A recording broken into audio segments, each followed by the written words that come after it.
wanted to create a video that shows something from start to finish and something I was able to create in one setting. This little 5x5 scratch art piece took me a little over 2 hours to complete. This is on Scratchboard, board being spelled Bord, and it's made by a company called Ampersand. And it's white ink or clay, white clay that is ground down into a panel, and then coated with black India ink. And you use various abrasive tools to scratch through that ink, getting down to that white clay and bringing your image forward. Um, what I thought I would do is show you some of the tools that I used throughout this process, and then when you see them on screen, you'll know what they are. So this is a micro blade tool. I believe that's what it's called. Sorry, I just had like a hesitation that I was using the right term, but these are used in cosmetics, I believe, quite a bit. They come in like packs of 50. It's pretty cheap. And then you put them in these little holders, but this one's more of a rounded shape. And then I have some that are angled, and they come in different sizes. This is, so you may not be able to see it, but I use these quite a bit. I also have my handy fiberglass brushes. These are a little bit smaller on the end. Euro Tool brand is one I found that seems to work really well. There's lots of brands. You can try different ones, get different effects. Some are softer, some are stiffer.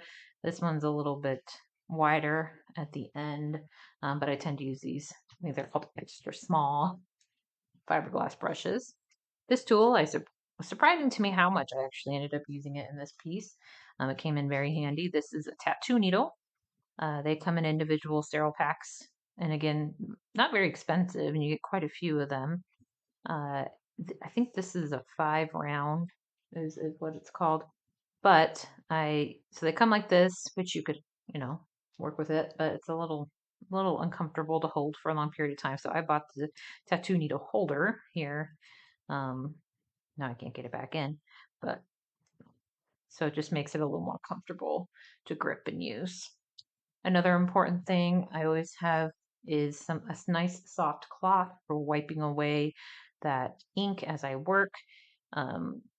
Sometimes I'll wear a glove just because you do shed the fiberglass, but I'll get into that more when I talk about the creation of the piece. But this is a microfiber cloth, and I buy larger ones and just cut them down. And so I'll have a couple of these nearby, and my sanded eraser gets used, I think. So let's get started though. Okay, so I'm going to be doing some voiceover for this, so bear with me if it doesn't quite line up. I'm pretty new to all this video recording stuff. But a couple things I want to point out that before you even get started scratching, you want to make sure you have a great reference image to work from. Now, I always use copyright-free images. There's a lot of sites out there for finding those. A lot of groups like on social media where photographers will share images. And if you're ever unsure, you can always check in with the photographer and ask for permission, which is what I actually did with this little guy. And I will credit the photographer in the description for the video. Also, when you're putting down that initial image to the Scratchboard, you don't really want to sketch directly onto Scratchboard with, like, say, a pencil. It's very difficult to erase, and it can get messy, and it can be frustrating, and you lose your guidelines. So I will typically do my sketch or line art drawing on one piece of paper and then use tracing paper to then transfer the image directly onto the Scratchboard. I didn't include that in this video because I thought it would just make it way too long, but just getting down that initial image, I would recommend using like tracing paper and not sketching directly onto the Scratchboard. You can if you want to, but that's just not how I work. Now, I'll use quite a few different tools depending on the texture that I'm trying to create. I shared all of the tools that I'm kind of using in this piece, but some of my other favorites are nail files, emery boards, I did forget to actually show some of the markers that I use. The Faber-Castell brand Pitt markers seem to work very well, and I am using those markers throughout this piece. But the emery boards I like because you can cut them down to size. I use various sandpaper not grips, grits, and let's see. But the majority of the my favorite tools are being used in this piece, and I did talk about already. The first thing I like to do is kind of map out some of the lightest areas first. So you kind of work in opposite with Scratchboard. So when I was learning to draw, starting with, graphite and charcoal, you tend to, put those darkest areas in first. Well, this forces you to work in the opposite way. You're going to be pulling up those highlights first. Here, I'm struggling with trying to get the tattoo needle back into its holder. It was giving me a hard time. So I'm going in and mapping out those lighter areas first to kind of give me some guidelines. I also like to get the eyes in pretty early, just like the first layer, I would say, just so it kind of motivates me if I get those eyes in. I'm like, oh, look how cute it is. I want to keep going. So I usually start there. Now, this tattoo needle, I used quite a bit to create that fur texture. I am looking at my reference photo just constantly looking at which way is the hair laying or fur, whichever whatever the animal is, because you think from memory, but you really don't. Rechecking your reference frequently is important. I don't think I pull it out here, but a lot of times I'll have a proportion tool nearby because I will always have my reference sized to whatever it is I'm working on.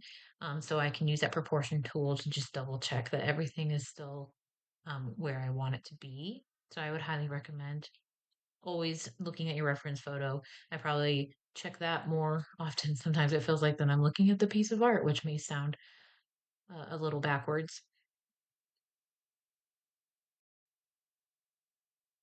The main thing I would say that is essential, at least for me, when working with Scratchboard, is pressure and angles.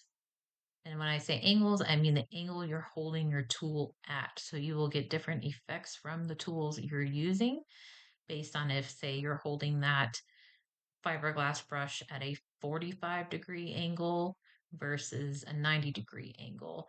You're going to have a lot more control with the 45-degree angle because it's going to very lightly remove the ink in layers. Whereas if you go in at a 90-degree angle straight down and are pushing a little bit harder, it's going to pull that ink up very quickly. So you want to just kind of practice with angles and pressure. But those are pretty much the two main things when it comes to scratchboard art to keep in mind. Also, you want to be wiping away that ink frequently, especially with like this microblade tool I'm using here. It is lifting the ink slowly and almost like shaving it off of the top layer there of the playboard. And it can be a lot lighter than you actually realize. So you are scratching away, and then you go and wipe and realize, oh my gosh, that was just like I was just shifting around ink dust and I've gone way too light. So then you have to come in with maybe your markers or inks and darken it back up.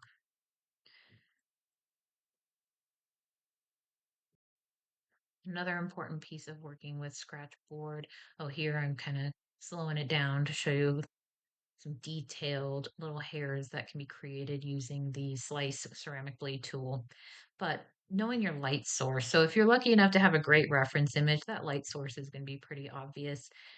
But you're going to obviously scratch out more where an area is lighter. And then how you indicate that the other side is a little darker is you either just don't scratch or and leave it black or just very lightly scratch. Like I here on the nose of the raccoon, you can see that the light source is coming in from that one side where I allowed and put in some detail. And then I left the other side very dark. Actually just didn't scratch there to indicate that there's shadow. Now, sometimes you're not as that lucky to have a great reference. Say maybe it's a memorial pet portrait, something like that, and you're limited on your references. So you can kind of create that light source And if you want to, you want to avoid making it look too flat. So bringing in light from one side is pretty important. So speaking of keeping things from looking flat, you really accomplish that through layers, just like with any other medium. Layers are so important, and Scratchboard is no exception. So you may create your lower layers with one of like a sandpaper or that tattoo needle I used quite a bit, and then you come in over it with your other tools to create more and more detail until you get the texture that you're looking for. And it is very important to make sure you're following the fur direction. You think you know which way it lies, and then maybe you really don't. Now, as I get further into the piece, I start coming back in with my ink. So you'll see me using some ink markers here shortly. And that is almost like your way of erasing on Scratchboard is bringing in ink. So I tend to lay a little bit of ink down, typically with my Faber-Castell markers, pip markers. They seem to match the Scratchboard well.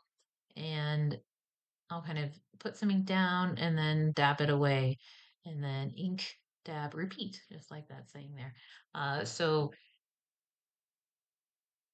let's watch here for just a moment. So you can see I'm laying down some ink where maybe I got a little too light and or have some lines I don't love. Or I got need to put in some more shadow. I'll put a little ink down and dab it with my hand, and then I can, if I make a mistake, I can always go back in and scratch over it. So ink, dab, scratch, repeat until you get the effect that you're looking for. But I do like going back in with the marker towards the end and getting some of those shadows where I need them and just adding those extra details.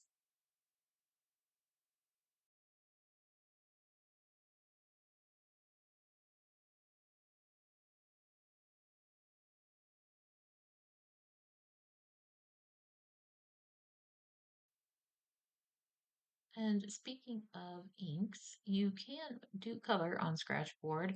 I really like working in grayscale. I just love the effect, the contrast. I just think it looks very classic. I do some pieces with color if you look at some of my other videos and things like that. But I did not add a ton of color, but I did use, well, technically black grayscale, I should say, is type of color. But you can use inks. I mean, really anything. Watercolor, uh, colored pencil is one that I'll use a bit, but you can add color.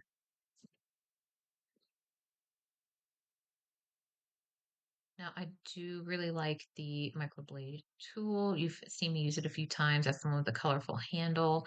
It allows a really soft look and doesn't take up a ton of ink at one time.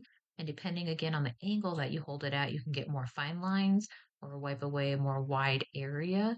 The thing is, you have to make sure you're wiping away that ink that you're lifting quite frequently because that tool in particular seems to just kind of shift the ink around and then you wipe and you realize, oh my gosh, that was way lighter than I originally intended. So here I'm going back in and touching up the eyes, getting those exactly how I want them to look, and going in very, very lightly. It's a very gentle touch with some of the tools to add in some very fine details I was doing around the eyes there. Now, the bark of the tree that I am creating again, that initial mapping out with my tattoo needle, and then I'm going to be going back in shortly. I wanted to get those whiskers done. That's kind of a final touch for me. I saved the whiskers for last because I know they're going to be laying over everything else. So you are working in those layers, putting down build down the first layer of fur and then building up if fur is laying over, if that makes sense, to create texture. So knowing that the whiskers are the thing laying on the top, I'm going to save that for the very end, right? Now I'm doing some kind of like hatch lines with the larger fiberglass brush to create some of that bark texture is what I was doing here. I want to also mention some common mistakes, as I've mentioned before. I just said mention like 10 times, sorry. But some of the more common mistakes is Again, not wiping away the ink dust frequently enough, because again, it can be a lot lighter than you realize. Starting with too much pressure. So while you can kind of go in and erase, like I said, using ink, it can be challenging. So you're going to want to build up those layers with very light pressure. Be patient. Scratchboard, you need to be very patient with. And using dull tools is another one. Just swap them out if they're getting dull. You'll know because it's just not lifting the way it used to. You can sharpen some tools, um, but some of them are so inexpensive. I just swap them out. I think my day job supports. I know my day job supports my art habit.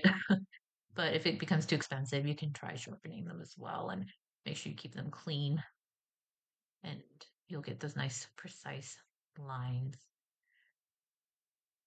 So here we are putting in those little final details with the eyes. I like to use a little bit more of a sweeping motion or a round motion. The fiberglass brush is the best one for creating that kind of texture. Most tools you're going to be doing a lot of straight type lines, but you can get some movement. But the fiberglass brush really allows for more of like that round, soft line that you definitely will see in the eyes. Well, we're wrapping up. Apparently, time flies when you are having fun, but I enjoyed creating this piece. Again, it took me about a little over 2 hours to create this one. Um, always have that signature. And if you have any questions, let me know. But I hope you enjoyed my little video and bear with me as I'm figuring out technology. Good night.